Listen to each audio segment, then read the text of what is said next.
কোটা বিরোধী শিক্ষার্থীদের আন্দোলনে কার্যত অবরুদ্ধ শাহবাগ। আমরা হোটেল ইন্টারকন্টিনেন্টালের সামনে যোগাযোগ করব সহকর্মী জাহিদ হোসেনের সাথে।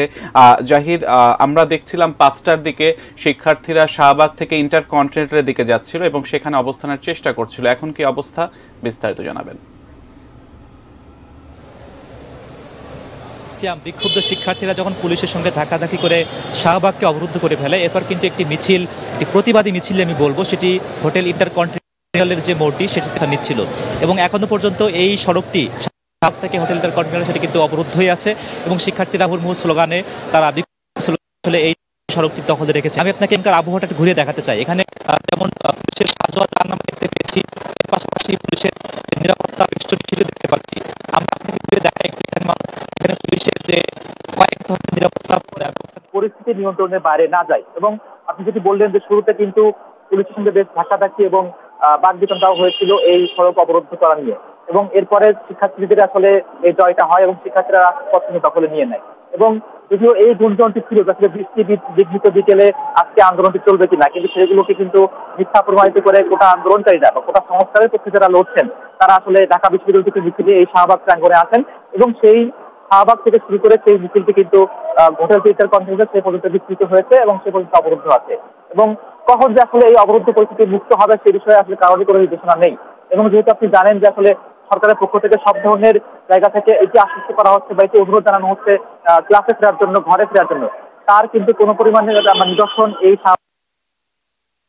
নিদর্শন এই শাহবাগ প্রাঙ্গণে, এই হোটেল ইন্টারকন্টিনেন্টাল প্রাঙ্গণে সে পাচ্ছি না। অর্থাৎ এখানে শিক্ষার্থীদের যে বিক্ষুব্ধ পরিস্থিতি, বিক্ষুব্ধ যে সকল স্লোগান, বিক্ষুব্ধ যে সকল মিছিল, সেগুলো কিন্তু চলছেই। আসলে রাজধানী থেকে এই ছিল তো খবর, কিন্তু আমরা খুলনা থেকেও জানতে চাই। খুলনায় আমাদের আরেক সহকর্মী পলাশ চন্দ্র ঢালি, তিনি জানাবেন সেখানকার কোটা সংস্কার আন্দোলনকারীদের আন্দোলনের অবস্থা এবং সেখানকার আইন শৃঙ্খলা পরিস্থিতি কতটুকু নিয়ন্ত্রণে আছে। পলাশ, আমাদেরকে খুলনা থেকে কি জানাবেন? জাহিদ, আপনি যেমনটা বলছিলেন, সারা দেশের কিন্তু শিক্ষাঙ্গনে কিন্তু একই পরিস্থিতি এবং এই যে কোটা বিরোধী যে আন্দোলন সেটি কিন্তু গত কয়েকদিন ধরে কিন্তু চলমান রয়েছে। এই মুহূর্তে আমরা একটু দেখাই যে খুলনা 0 পয়েন্ট বোর্ডে খুলনা বিশ্ববিদ্যালয়ের যে শিক্ষার্থীরা তারা কিন্তু এখন এই যে সরকারি চাকরিতে কোটা পুনর্বহালের রায় বাতিল এবং কোটা পদ্ধতি সংস্কারের দাবিতে তারা কিন্তু বৃষ্টির মধ্যে ভিজে ভিজে কিন্তু তারা আন্দোলন করছে এবং আমরা এর আগেও জানিয়েছি যে মুষলধারে বৃষ্টি চলছে, তার ভিতর দিয়ে তারা আন্দোলন করছে। এই আন্দোলন তাদের কথা যতক্ষণ পর্যন্ত দাবি আদায় না হচ্ছে ততক্ষণ পর্যন্ত তাদের এই চলমান থাকবে। আমরা শিক্ষার্থীদের সাথে যারা আন্দোলন করছে তাদের সাথে একটু কথা বলি। একটু কথা বলবেন যে আমরা এই আন্দোলন যতক্ষণ আদায় না হচ্ছে, দাবি আদায় হচ্ছে, ততক্ষণ চলবে। সর্বশেষ পরিস্থিতিটা একটু জানাবেন। পরিস্থিতি বলতে আমাদের বর্তমানে যে দেখছি বিভিন্ন জায়গায় বিভিন্ন বাধা আসছে। আজকে যেটা হয়েছিল, আমরা শুনেছি কুমিল্লা বিশ্ববিদ্যালয়ে একটা বাধা এসেছে, এমনকি আমাদের খুলনা বিশ্ববিদ্যালয়ের সামনেও পুলিশ এসেছিল জলকামান নিয়ে।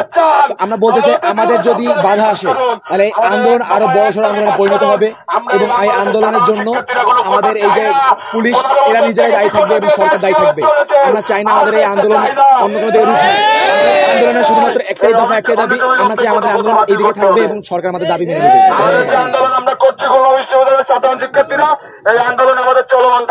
আচ্ছা, আমরা একটু কথা শুনি, আপনারা বলেন, হ্যান্ড মাইকে বলেন, আমরা একটু শুনি। হ্যাঁ, সংগ্রামী সাথী ও বন্ধুরা, আমরা জানি আমরা কেন আজ এখানে উপস্থিত হয়েছি। একটা কথা বলতে চাই, আমরা যখন আন্দোলনের পূর্ব প্রস্তুতি নিচ্ছিলাম, আমরা শুনলাম আমাদের মেন গেটে, খুলনা ইউনিভার্সিটির মেন গেটে জল কামান সহ 200-র উপর পুলিশ এসে জড়ো হয়েছে। একটা কথা বলতে চাই, আমরা কি কোনো সন্ত্রাসী যে আমাদের মেন গেটের বাইরে যেতে দেওয়া হবে না? সন্ত্রাসী না, আমরা ন্যায্য এবং যৌক্তিক অধিকার আদায়ের আন্দোলনের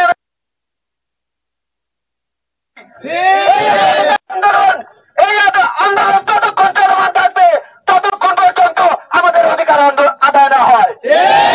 যেমনটি শুনছিলেন যে তারা কিন্তু এই আন্দোলন তারা খুলনা 0 পয়েন্টে গত কয়েকদিন ধরে চলছে। আজকে খুলনা 0 পয়েন্টে বৃষ্টির মধ্যেও কিন্তু তাদের যে আন্দোলন, কোটা বিরোধী যে আন্দোলন, যতক্ষণ পর্যন্ত দাবি আদায় না হচ্ছে ততক্ষণ পর্যন্ত তাদের সেই আন্দোলন তারা চালিয়ে থাকে। কথা বলতে চাই, আজকে কিন্তু খুলনাতে বিশ্ববিদ্যালয়ের গেটে পুলিশের একটি বাধার মুখে তারা পড়ে। কোনো ধরনের জনসাধারণের ক্ষতি হয় এমনটি কিছু না করতে, কিন্তু তারপরে কিন্তু আন্দোলন চলছে এবং তারা বলছে যতক্ষণ এই আমরা আগেও যেমনটি বলেছি শিক্ষার্থীদের কথা, যতক্ষণ দাবি আদায় না হচ্ছে ততক্ষণ পর্যন্ত তাদের এই আন্দোলন কিন্তু চলমান থাকবে। এই ছিল খুলনা বিশ্ববিদ্যালয়ের যে শিক্ষার্থী তাদের আন্দোলনের খুলনা 0 পয়েন্ট থেকে সর্বশেষ অবস্থা।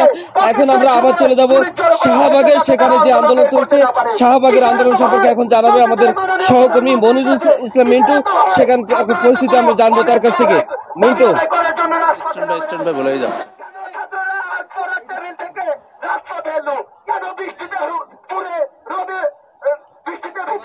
শাহবাগের অবস্থা যদি বলি, বিকেল 5টার দিকে তারা শাহবাগ চত্বরে চলে আসে। ঢাকা বিশ্ববিদ্যালয়ের লাইব্রেরির সামনে থেকে যে মিছিলটি শুরু হয়েছিল সেই মিছিলটি ঢাকা বিশ্ববিদ্যালয়ের বিভিন্ন এলাকা ঘুরে টিএসসি হয়ে তারা শাহবাগ চত্বরে অবস্থান নিয়েছে এবং এর আগে তারা ঘোষণা করেছিল যে শাহবাগ ছাড়া আরও কয়েকটি সড়কে তারা অবস্থান নেবেন, কিন্তু পরবর্তীতে তারা সিদ্ধান্ত পরিবর্তন করে সব মিছিল একত্রিত করে এই শাহবাগে অবস্থান করে এবং শাহবাগে যখন পৌঁছায় সেই সময় স্লোগানে মুখরিত হয়ে ওঠে এই শাহবাগ চত্বরে। এরপরে একটি অংশ তারা পুলিশের যে বাধা সেটি উপেক্ষা করে সামনের দিকে এগিয়ে যাওয়ার চেষ্টা করে। প্রথমে পুলিশ কিছুটা বাধা দিলেও এরপরে কিন্তু শিক্ষার্থীদের আর কোনো বাধাই দেয়নি পুলিশ। এক পর্যায়ে গণমাধ্যম কর্মীদের সঙ্গে কোনো আন্দোলনকারীদের বিচ্ছিন্নভাবে কিছু হাতাহাতের ঘটনা ঘটে, তবে এখন শান্তিপূর্ণভাবেই এই কর্মসূচি সেটি চলছে। বলা যায় যে প্রতিবাদী গান, স্লোগান, কবিতা এর মধ্যে দিয়েই শিক্ষার্থীদের যে দাবি 5 ভাগের বেশি কোটা থাকা চলবে না সেই দাবিতে তারা আন্দোলন করছেন এবং তাদের বলছেন যে তাদের দাবি এক দফায় এক দাবি, কোনো বৈষম্য নয়, কোনো কোটা নয়, মেধার ভিত্তিতেই সরকারিতে সব ধরনের চাকরিতে নিয়োগ দিতে হবে এবং সেক্ষেত্রে সরকারের নির্বাহী বিভাগ থেকে এই বিষয়ে ঘোষণা আসতে হবে এবং সংসদে এই বিষয়ে পাশ করতে হবে, এমনটি আসলে তাদের যে দাবি বলছেন। এবং এর আগে 2018 সালেও কিন্তু এরকম কোটা বিরোধী আন্দোলন হয়, সেখানে 56% যে কোটা প্রথম এবং দ্বিতীয় শ্রেণীতে ছিল সেটি একে বাতিলের দাবিতে আন্দোলন হয়েছিল।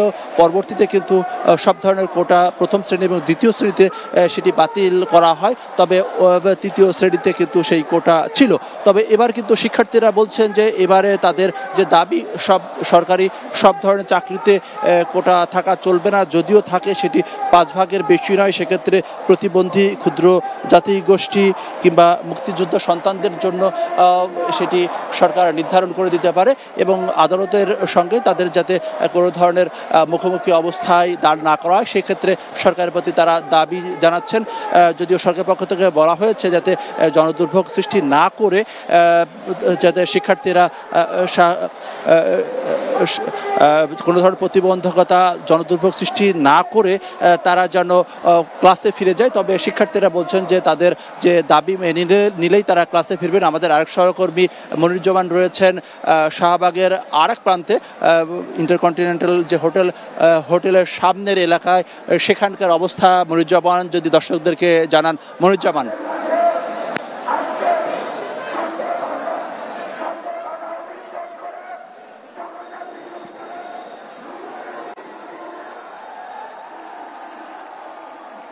ধন্যবাদ। এই মুহূর্তে আমি শাহবাগের আরেক প্রান্তে আছি। এখানে আমরা যেটি দেখতে পেয়েছি যে পুলিশ এবং সরকারের পক্ষ থেকে দুপুরের দিকে যে ধরনের কড়া বার্তা দেওয়া হয়েছিল যে আন্দোলনের নামে কোনো নৈরাজ্য কিংবা জনভোগান্তি সৃষ্টি করা হলে তাদের বিরুদ্ধে কঠোর ব্যবস্থা নেওয়া হবে। আমরা বিকেল থেকে এখানে অবস্থান করার পরে দেখেছি যে পুলিশের পক্ষ থেকে ব্যাপক নিরাপত্তা ব্যবস্থা নেওয়া হয় এবং এখানে শিক্ষার্থীরা যেন জড়ো হতে না পারে এজন্য এই শাহবাগের চারিদিক কিন্তু তারা তাদের নিয়ন্ত্রণে নিয়ে নেয়। এখানে অপ্রীতিকর পরিস্থিতি মোকাবেলার জন্য আমরা দেখেছি ওয়াটার ক্যানন, জল কামান কিংবা পুলিশের এপিসি যে ভারী যানবাহন যেগুলো রয়েছে সেগুলো দিয়ে এখানে পুরো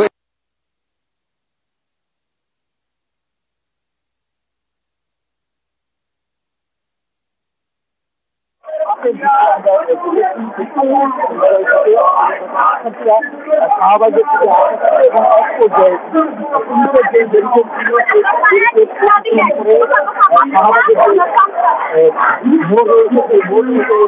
তারা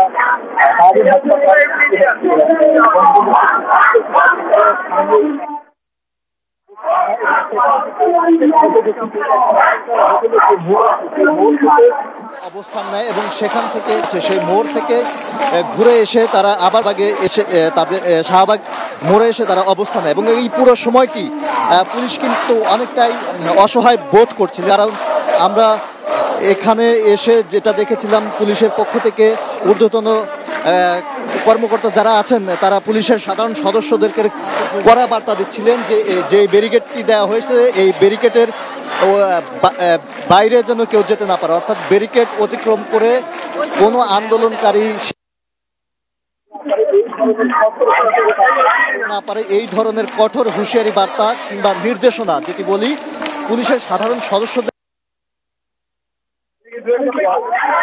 যখনই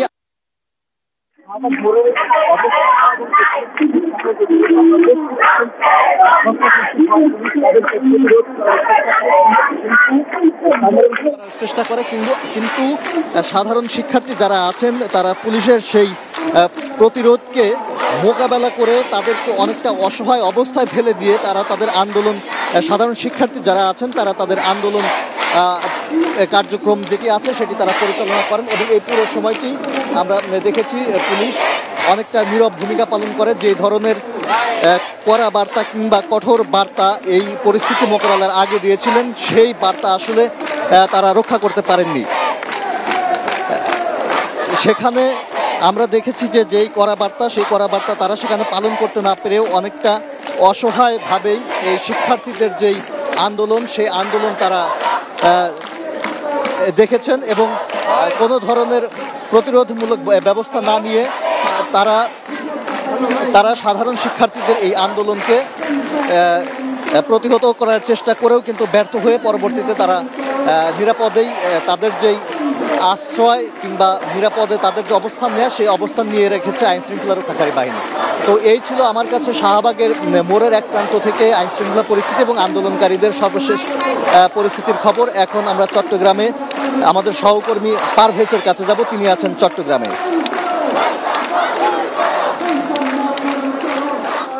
মনির, চট্টগ্রামের একটি খবর জানিয়ে রাখি, আমরা আজকে দুপুর থেকে চট্টগ্রাম রেল স্টেশনে প্রথমে দেখেছি ছাত্ররা জমায়েত হয়েছে, সেখানে কিন্তু পুলিশ ওনাদেরকে কেপিআই বলে সেখান থেকে সরিয়ে দিয়েছে। এরপরে সেই ছাত্ররা চলে এসেছে বটতলী স্টেশন, সেখান থেকে আমরা দেখেছি পর্যায়ক্রমে ছাত্ররা কিন্তু ধীরে ধীরে টাইগার বাস আসে, সেখানে টাইগার বাস ছাত্রদেরকে কর্ডন করে ফেলা হয় এবং এই পুলিশ চতুর্দিক থেকে ঘিরে ফেলার কারণে সেই টাইগার বাস মোড়ে ওনারা রাস্তা বন্ধ করতে পারেনি এবং এরপরে ছাত্ররা বিভিন্নভাবে মিছিল নিয়ে এসে এই 16 শহরে জমায়েত হয় এবং এখন এক প্রকার যেটি ওনারা ব্লকেট বলছে সেই ব্লকেট কর্মসূচি এখন চলছে।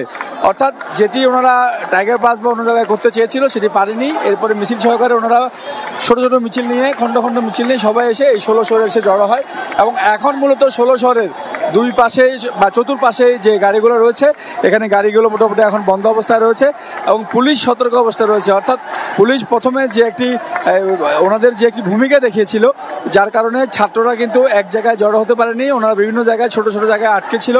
পরে পুলিশ কিন্তু এর পরে পুলিশের বাধা উপেক্ষা করে ছাত্ররা এসে এখন এই 16 শহরে এসে ওনারা জড়ো হয়েছে এবং ওনাদের যে ব্লকেট কর্মসূচি সেটি ওনারা চলছে। আর রাস্তাটি এখন যে রাজপথ এটি কিন্তু আসলে এখন বন্ধ করে দিয়েছে, নানান স্লোগান তারা মুখরিত করে রাখছে এবং সবার একটাই ওনারা এখন এক দফা এক দাবি বলছেন। অর্থাৎ এই যে এখানকার যে সারা বাংলায় খবর দেয়, কোটা প্রথা খবর দেয়, এই ধরনের নানান ওনারা যে পোষ্য কোটার খবর দেয়, এই ধরনের নানান ছোট ছোট প্লেকার্ড নিয়ে এখন মোটামুটি ওনারা এই 16 শহর মোড়টি ওনারা অবরোধ করেছে এবং রাজপথটি এখন অবরোধের মধ্যেই রয়েছে এবং আপনি দেখতে পাচ্ছেন যে ছাত্ররা এখন সবাই শুধু এখানকার শুধু চট্টগ্রাম বিশ্ববিদ্যালয়ের ছাত্র নয়, এখানে চট্টগ্রামের অন্যান্য কলেজের ছাত্ররা এসে এখানে যোগ দিয়েছে। তো আমরা চট্টগ্রামের যে খবর সেটি দেখাচ্ছিলাম। তো আমরা এখন চলে যাব শাহবাগ মোড়ে, সেখানে আমাদের আরেক সহকর্মী মিন্টু ভাই রয়েছেন, আমরা এখন চলে যাচ্ছি মিন্টুর কাছে।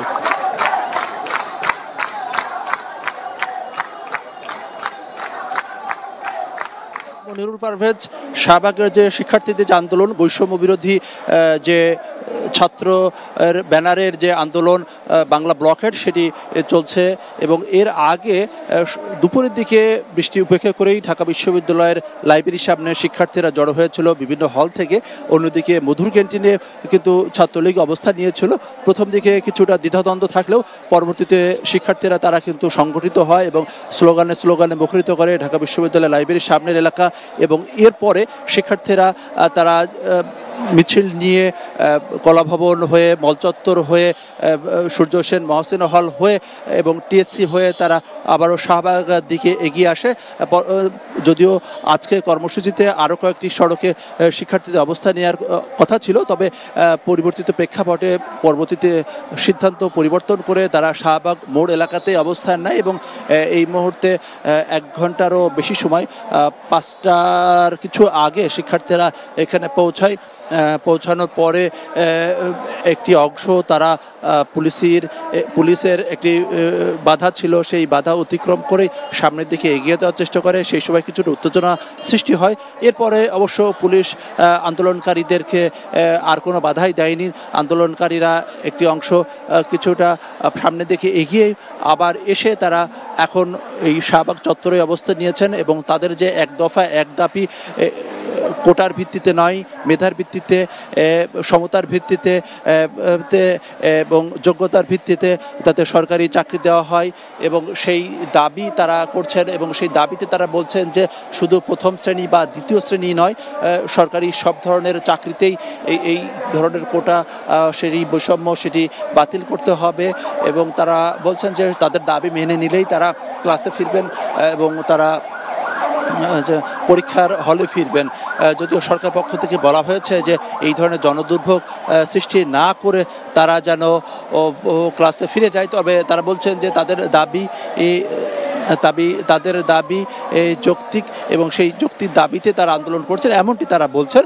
এবং সরকারের সঙ্গে তারা কোনো ধরনের মুখোমুখি অবস্থায় তারা যেতে চান না, আদালতের মুখোমুখি সামনে যেতে চান না এমনটি তারা বলছেন। আমরা লক্ষ্য করছি যে অনেকক্ষণ পর একটি অ্যাম্বুলেন্স শাহবাগ মোড় এসেছে এবং শিক্ষার্থীরা সেই অ্যাম্বুলেন্সটিকে চেষ্টা করছেন যে তার যে নিজ গন্তব্যে সেদিকে যাতে চলে যায়, সেই ক্ষেত্রে শিক্ষার্থীরা সেই সহযোগিতাটা করছেন। তো এই মুহূর্তে প্রতিবাদী গান, স্লোগান, কবিতায় আন্দোলন চলছে। আমরা হয়তো আশা করছি যে সন্ধ্যা 7টার দিকে হয়তো বা পরবর্তী যে কর্মসূচি সেই কর্মসূচি আসতে পারে, যদিও আনুষ্ঠানিকভাবে এখন পর্যন্ত জানানো হয়নি যে তারা এই পরবর্তী যে কর্মসূচি সেটি কখন ঘোষণা করবেন। আমাদের আর এক সহকর্মী মনুজ্জামান রয়েছেন শাহবাগের আরেকটি এলাকায়, যেটি পুরাতন শেরাটন হিসাবে পরিচিত, সেখান থেকে মনুজ্জামান সেখানকার অবস্থা, যানবাহনের চলাচল, জনদুর্ভোগ, সেখানকার অবস্থা সেটি যদি দর্শকদের জানান।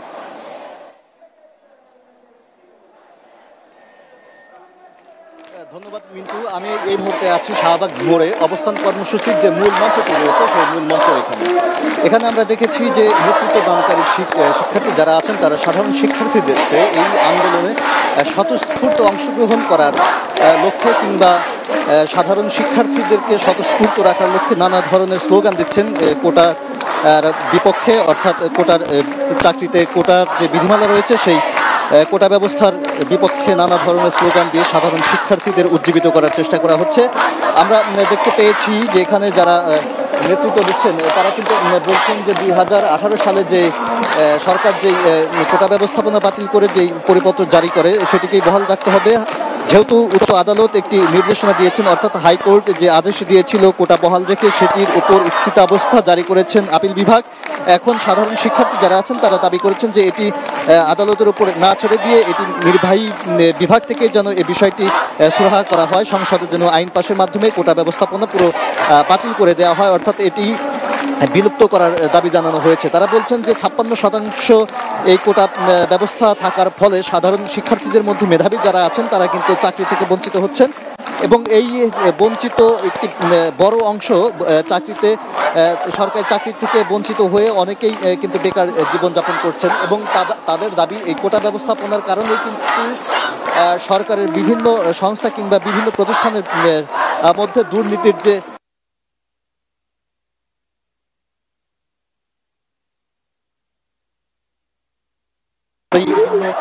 ব্যবস্থা কিংবা দপ্তরে, এর জন্য কোটা ব্যবস্থাপনাকেই দায়ী করছেন আন্দোলনকারীরা। তারা বলছেন যে মেধাবীরা সুযোগ না পাওয়ায় যারা এই কোটার কারণে মেধাবী না হয়েও এই ধরনের সরকারি চাকরিতে প্রবেশ করে তারা দুর্নীতিতে জড়িয়ে পড়েছেন, যার ফলে কোটা ব্যবস্থাপনা পুরো বাতিল করে একটি স্বচ্ছ প্রক্রিয়ার মাধ্যমে চাকরিতে নিয়োগ দেওয়া হলে দুর্নীতি অনেকটা কমে আসবে। আমরা দেখেছি বেশ কয়েকদিন ধরেই দেখেছি কোটার বিপক্ষে আন্দোলন করছেন, এবং আমরা গত কয়েকদিন দেখেছি সন্ধ্যা 6টার মধ্যেই এই অবস্থান কর্মসূচি তারা স্থগিত করে নতুন কর্মসূচি ঘোষণা করেন। আজকে আমরা যতটুকু জানতে পেরেছি যে তারা বলেছেন যে আজকে 8টা পর্যন্ত এখানে তারা অবস্থান করবেন এবং এরপরে হয়তো নতুন কর্মসূচি আসবে।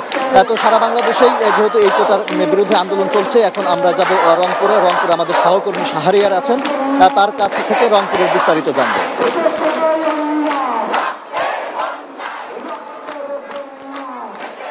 ক্যাম্পাসে এখন রয়েছি, বেগম রোকেয়া বিশ্ববিদ্যালয় ক্যাম্পাসে এখন থেকে প্রায় 1 ঘন্টা আগে যারা কোঠা সংস্কারকারী যারা শিক্ষার্থীরা রয়েছেন তারা কিন্তু ক্যাম্পাস থেকে রংপুর মডার্ন মোড় মহাসড়কের দিকে এগিয়ে আসার চেষ্টা করেছিল, তবে কিন্তু তাদেরকে কিন্তু এখানকার ছাত্রলীগ এবং সেই সাথে কিন্তু পুলিশ তাদেরকে কিন্তু অনুরোধ করে যে তারা যেন মহাসড়কে অবস্থান না নেয়।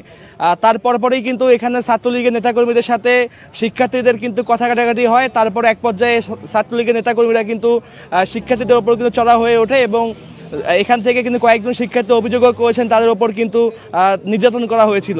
আমরা এই মুহূর্তে যদি একটু আপনাদেরকে দেখাই যে বেগম রোকেয়া বিশ্ববিদ্যালয়ের যে ক্যাম্পাসটি রয়েছে, এই ক্যাম্পাসের যে গেট রয়েছে, এই গেটে কিন্তু আপনারা দেখতেই পাচ্ছেন যে রংপুর মেট্রোপলিটন পুলিশের বিভিন্ন ইউনিট কিন্তু এই মুহূর্তে এখানে উপস্থিত হয়েছে। যে কোনো ধরনের আইন শৃঙ্খলা পরিস্থিতি মোতায়েনে কিন্তু শিক্ষার্থীদের তারা কিন্তু বোঝানোর চেষ্টা করছেন এবং সেই সাথে ছাত্রলীগের নেতাকর্মীদেরকেও কিন্তু বোঝানোর চেষ্টা করেছিলেন। এদিকে ছাত্রলীগের নেতাকর্মীরা কিন্তু তারা দাবি করেছিলেন যে শিক্ষকের ওপর কিন্তু কোঠা সংস্কারকারী যারা আন্দোলনরত শিক্ষার্থীরা রয়েছেন আর তারা কিন্তু শিক্ষকের ওপর হাত তুলেছে, এমনটা কিন্তু অভিযোগ। তো এই ছিল রংপুরের বেগম রোকেয়া বিশ্ববিদ্যালয় ক্যাম্পাস থেকে আমার কাছে আজকের আন্দোলনের সর্বশেষ অবস্থা।